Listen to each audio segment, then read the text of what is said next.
This is REL 105, Comparative Religion.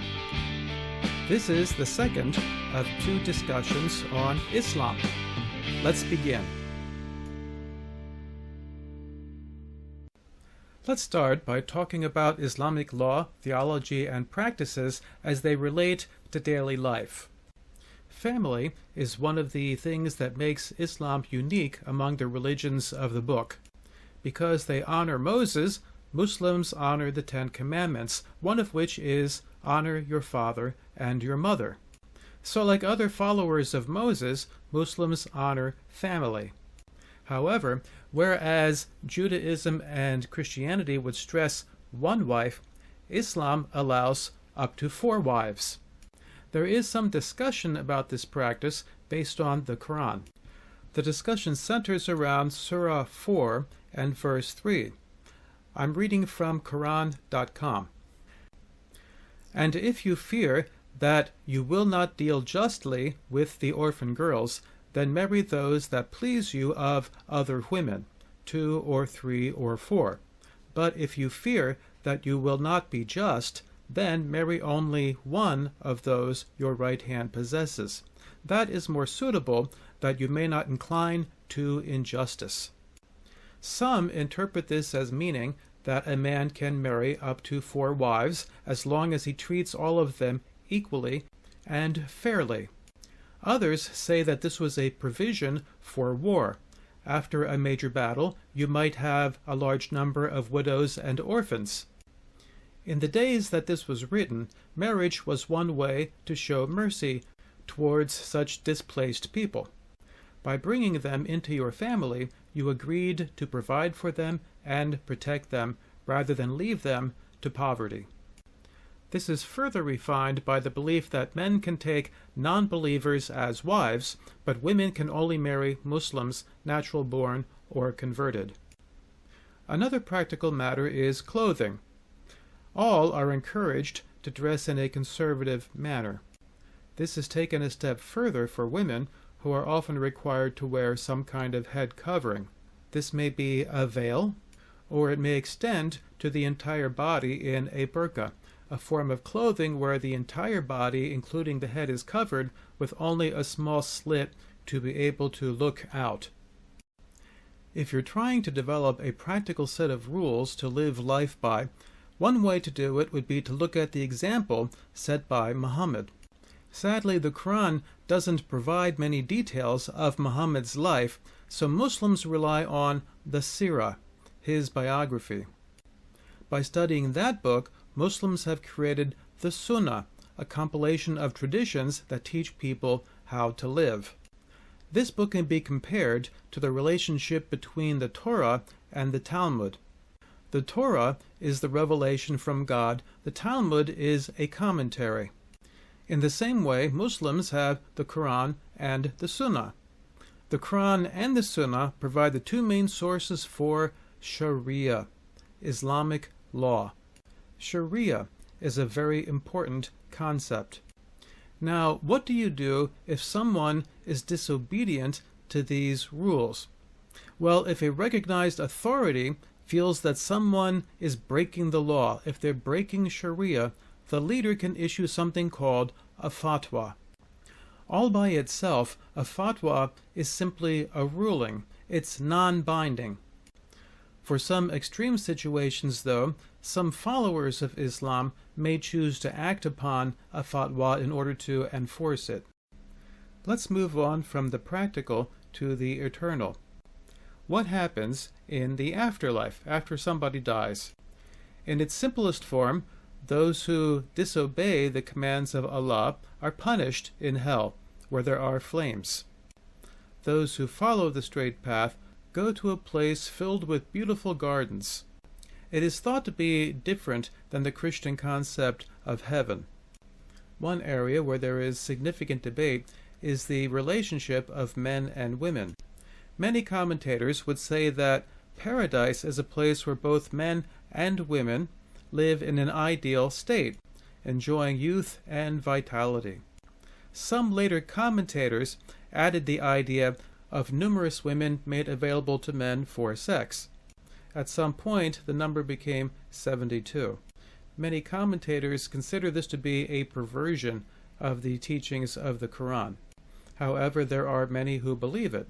Sadly, it is believed by many terrorists who are convinced that if they are martyred in an act of jihad, they will be immediately ushered into the garden paradise and 72 beautiful women waiting to fulfill their sexual fantasies. If you look at the community of Islam as a whole, this is called the Ummah. Islamic thought, as it relates to practical matters, can be formed into 5 groups, 5 activities that define spiritual life. These are called the 5 pillars of Islam. Let's list them. They are Shahada, which is witness or profession of faith. This is followed by Salat, or some would say Salah, which is prayer. Then there is Psalm, also called Sayyim, fasting. Next is Zakat, that is almsgiving or the religious tax. Finally is Hajj, or pilgrimage, a trip to Mecca. Since these are core thoughts, you should know them for quizzes and exams. For the quiz, you should be able to recognize whether the English word belongs in the list. So if I were to say true, false, which of the following belong in the 5 pillars of Islam, if I were to say prayer, you would say true. If I were to say Quran reading, as important as that is, that's not necessarily one of the 5 pillars, so you would say false. For the final exam, it's not unusual to see a 10-point question which says list the 5 pillars of Islam, the Arabic word, and the English equivalent, and you would get 1 point for the correct Arabic word and the correct English equivalent for a total of 10 points. Just saying. We will look at each of the 5 pillars separately. Let's start with the first, Shahada, witnessing and profession of faith in God. The core of this is the following expression: there is no God but God, and Muhammad is the prophet of God. Every faithful Muslim mother whispers this into the ear of her children the minute they are born. Muhammad had a vision. It was to unite the entire world under the banner of Islam. So followers are encouraged to proclaim their faith to the world. Here we come to the idea that Islam is a religion of peace. To many Muslims, this means that you have a responsibility to live in peace with your neighbors, unless you are provoked or attacked. Having said this, it's the responsibility of a faithful Muslim to share faith with their neighbors so that they too can enjoy the benefits of Islam. More extreme groups, on the other hand, would say that peace will come when all of the world is united under the banner of Islam. Therefore, it may be required to use more extreme methods of conversion. In the context of a class on comparative religion, the topic of Shahada is thought to be a good time to discuss the history of Islam. So let's do that. The question of who would lead the people of Islam as it spread fell to 2 groups which arose shortly after Muhammad's death. As we discussed previously, they are Sunni Islam, which emphasizes scholarly and communal decision-making. This group is the larger of the 2 by far, with 80% of Muslims. The other group is the Shia. They emphasize the lineage of Muhammad. They place great spiritual importance on imams. Followers are called Shiites. An imam is a Muslim leader and successor of Muhammad, following the line of Ali. We'll mention here that there is a little bit of a challenge for people looking in from the outside when you discuss the titles of Islamic leaders. Many of our Muslim friends in the United States would refer to the teacher of their mosque as the imam. Worldwide, there are other titles which include alim, alama, al-mami, caliph, imam, as we mentioned, and then grand imam and grand mufti, among others. The Shia add to this list ayatollah and grand ayatollah. Needless to say, there are a great number of events that have occurred in the Muslim world over the many centuries since the death of Muhammad. Let's look at some highlights. In 632, as we said before, Muhammad died. Abu Bakr was chosen as the Caliph. Almost immediately, Abu Bakr led the Muslim armies in a series of conquests. The armies took the region known as the Fertile Crescent, which included Egypt, Syria, Palestine, and Mesopotamia, as well as the North African coast, and even as far as parts of Persia and the Byzantine empires. 18 years after the death of Muhammad, it was realized that the Quran was largely memorized and needed to be written down, so Caliph Uthman called for this to happen. Tragically, in 661, Ali was murdered. This was the beginning of what is known as the Umayyad Caliphate. Around 700 was the beginning of a very important age called the Golden Age of Islam. This stretched from the 8th to the 14th centuries. During this time, Muslims made significant contributions to areas such as science, architecture, and art. One example is what we still know today as the Arabic numbering system. Before this time, performing advanced mathematics was very difficult because you had systems like the Roman numbering system, which included various symbols arranged in a very arbitrary order. We should also note at this time that most of the universities of the world were started in northern Africa by the Muslims, there were 2, and 10 others in Europe by the Catholic Church. Although there were scientific discoveries all over the world, much of what we call organized scientific learning started by followers of Abrahamic thought in this area of the world. In the year 710, we begin to see the extent of the spread of Islam when Arab armies entered into Spain from North Africa. By the year 732, the Muslim Empire had reached its furthest extent. The Battle of Tours prevented further advancement northwards. Tours is in France. The Umayyad Caliphate ended in 747 with a revolt. As history progressed, we began to see divisions coming up within various branches of Islam. One occurred in 765 with a division within the Shiites. One was a group of 12 imams, 12 teachers called the Twelvers. Another group relied on 7 teachers called the Seveners.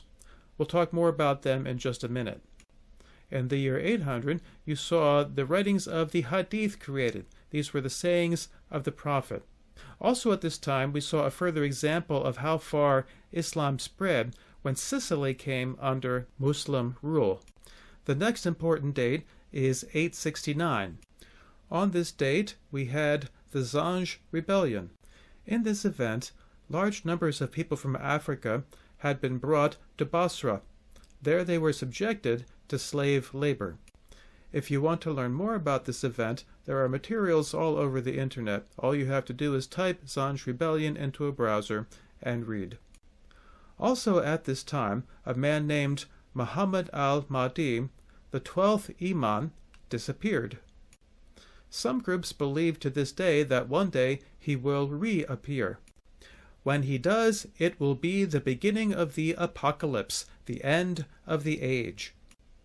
Around the turn of the millennium, we began to see Europeans organizing to fight off what they considered to be an invasion into their homeland.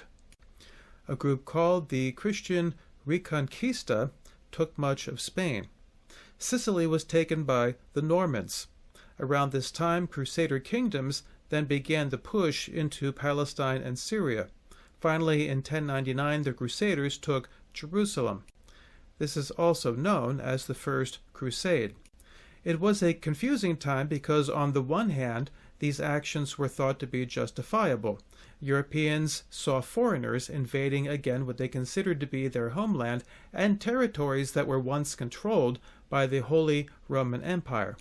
On the other hand, the fighting could be very, very vicious. Also, along the way, a number of innocent bystanders were pulled into the conflict and perished. The Crusades that followed were even more confusing. The Muslims, of course, pushed back, so by 1193 much of the territory taken by the Crusaders had been returned to Islam. As a side note, around this time we began to see a group called the Sufi. We'll talk about them later on. A great challenge arose to those territories controlled by Islam with the rise of Genghis Khan and the Mongolian warriors he commanded. The Mongols were fierce fighters and brought what at the time was a new technology, archers riding on horses with pinpoint accuracy. Imagine that you are a trained warrior carrying your scimitar sword. Off in the distance you see a rider coming up on a horse. Previously no one ever got by. As you prepare to swing your sword, an arrow flies directly into your forehead. Territories previously thought secure fell one by one. In the 1100s, the Muslims had invaded and captured large segments of northwestern India. That ended in 1241 when the Mongols took Punjab. The onslaught continued through 1258 when the Mongols captured Baghdad. This resulted in the death of the Caliph, the leader of the whole Muslim movement of that day. Later in that century, we saw the beginning of the Ottoman Empire. That empire lasted until 1918 at the end of World War I. A century and a half later, in 1453, the Ottomans took Constantinople. That city was started by the Emperor Constantine in the 300s. At that time, he moved the capital of the Roman Empire to that city and named it after himself. It had stood for 11 centuries. After it fell, it was renamed to Istanbul, a name which it still holds to this day. On the western side of the empire, though, the Muslims were losing ground. In 1492, Castile and Aragon captured Granada, and all Muslims were expelled from Spain. Surely you all remember what else happened in 1492. Columbus sailed the ocean blue. Most people in America are raised with a very sparse knowledge of history at this time. We hear about Columbus, but little else. As you can see from this, the world, especially Europe, was a very complex place. In the early 1500s, the Ottoman Empire had reached its zenith. After this, the Ottoman Empire declined. In the 16 and 1700s, we began to see the Europeans fighting back and pushing out the Ottoman Empire, dividing up its territories between them. In the late 1700s, we saw Napoleon entering Egypt. In the early 1800s, the newly formed American Marines took Tripoli in what is now called Libya. Prior to this time, pirates that were founded in that region sailed the Atlantic, capturing European and American ships. They took the crews and passengers and sent them off to slavery. Then President Thomas Jefferson sent a band of the newly incorporated American Marines to attack the city. This effectively stopped the practice. To this day, the American fight song includes the words, "From the halls of Montezuma to the shores of Tripoli." In the mid-1800s, we saw the rise of the British Empire. They were able to expel the Muslims from India and take over. Eventually, in the late 1800s, Egypt was completely occupied by the British, and that lasted until 1952. The complete fall of the Ottoman Empire took place in 1918. During the First World War, the Ottoman Empire chose to side with the Germans. That turned out to be a very poor choice. Our last slide on the history of Islam brings us to the modern day. The Shiite branch came to prominence in the 1970s during the Islamic Revolution in Iran. That led to the installment of the first modern Ayatollah. He is pictured here, the Ayatollah Khomeini. The current Ayatollah of Iran is Ali Khomeini. One of the modern political concerns with Iran is the fact that the Shia stress the apocalypse. As we mentioned earlier, they're waiting for the 12th Imam. This will usher in the end of the modern age. The question is the apocalypse something that will simply happen someday, or can you make it happen? The concern is that some of the modern leaders of Iran may believe that they can start the apocalypse by prodding their neighbors and the United States into battle. The United States is regarded as the Great Satan. Let's move on now to the second pillar of Islam, prayer. When we discussed differences between Christian denominations, one of the factors that came up was the question of formal versus informal. Most members of the Islamic faith believe in very formal prayer. Muslims are called upon to stop everything and pray at least 5 times per day. This prayer involves a strict series of positions and wording. Here's something very important. When Muslims pray, they all face Mecca. If you don't know exactly where that is, it's acceptable to face the east. Many mosques, however, will have a special mark on the wall that indicates the exact position of Mecca. All participants are required to face that direction. Another very important factor of prayer and worship is the need for cleansing or ablution prior to the start of the activity. Some mosques are constructed with special cleaning areas that involve sinks and water available to participants. If water is not available, certain kinds of sand can be used. Next, we'll discuss the third pillar, food and fasting. Because Muslims honor the teachings of Moses, they follow the various restrictions that were given to the Jewish people. The Jewish people call these restrictions kosher. Muslims use the word halal. Because of the similarities between kosher requirements and halal requirements, oftentimes foods from the two groups can be interchanged. I once had a Muslim friend who told me that if you can't get halal beef, that beef from a kosher butcher is acceptable. However, one big difference is the use of alcohol. The Jewish people permit the consumption of alcohol, whereas our Muslim friends forbid it. In addition to these requirements, 1 month of the year is very special. That is Ramadan.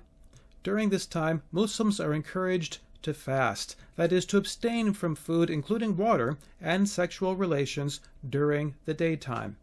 Once the sun goes down, these restrictions go away and are then started again when the sun comes up. Some believers use a special thread. The thread involves 1 white string and 1 black string. They are intertwined. As long as you can tell the difference between black and white, it means that there is enough light that fasting should continue. Once you can no longer see the distinction, then it is evening and the fast can be broken. A final note here, Ramadan follows a lunar calendar which doesn't exactly match up with our modern Gregorian calendars, so there's a little bit of a difference each year.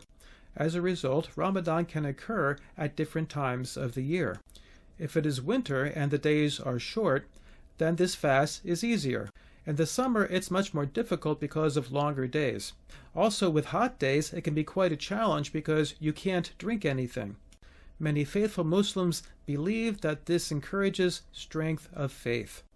Exemptions can be granted for pregnant women and minors and other medical conditions that may occur. Let's look now at a movement that is found in all segments of Islam. It's called Sufism. It is controversial. Not all Muslims accept it. The word Sufi comes from the idea of remembering. You remember aspects of God and His work.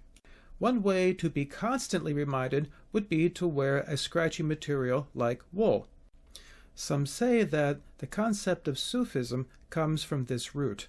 Wool is associated with many Abrahamic prophets. Elijah was one such example. Later, John the Baptist modeled himself after Elijah, also wearing a wool outfit. Others say that it's more a concept of purity and devotion. One of the ideas associated with Sufism is the concept of mysticism. Mysticism means that there are certain sensations that a human can feel when he or she is in contact with the eternal. This might be deeply felt emotions or a sense of ecstasy. Some believe that you can enhance this experience with special disciplines such as breathing exercises. Others say that silence helps to invoke this state.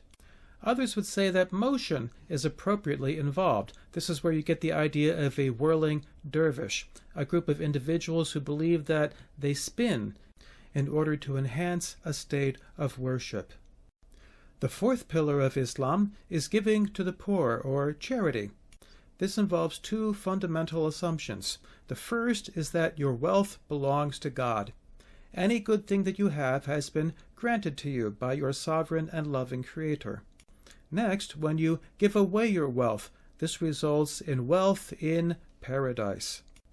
Again, there is some discussion about exactly how this should be practiced. Some would say that giving is something that should go to Muslims. If someone is not obedient to the will of Allah, perhaps this is why they are in need. Others believe that giving should go to everyone who has such a need.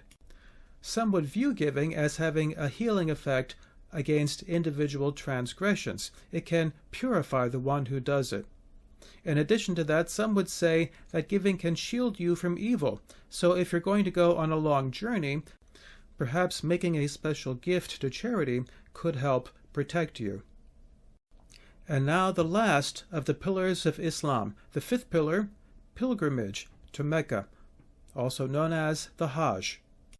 At least once in their lifetimes, faithful Muslims are encouraged to travel to the city of Mecca.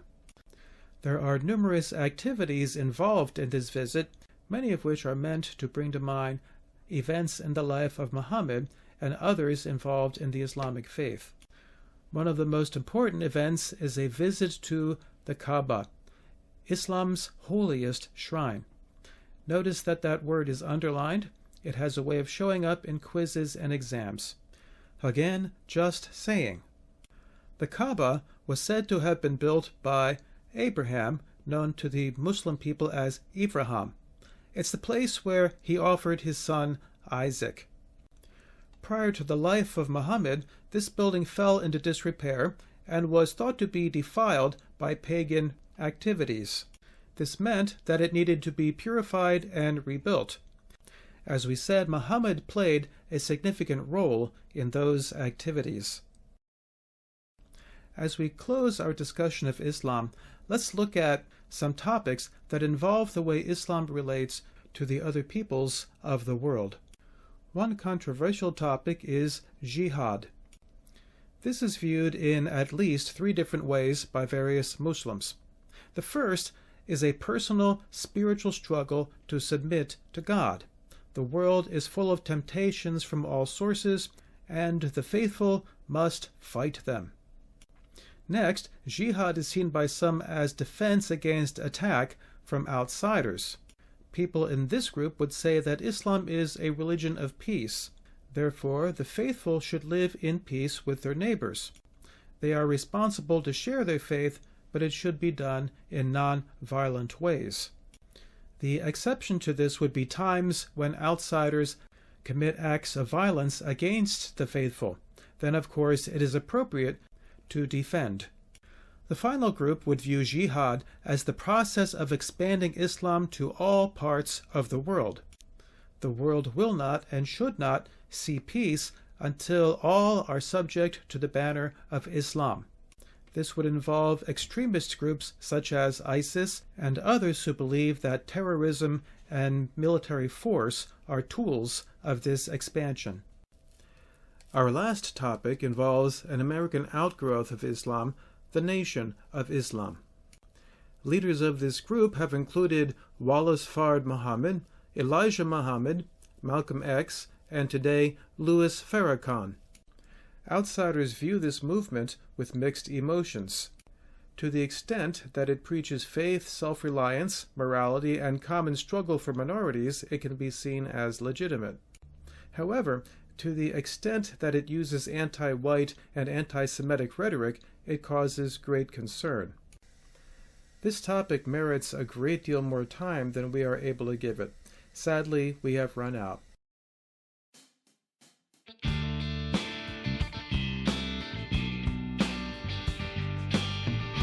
That was Islam, Part 2. This is the close of our discussion on Islam.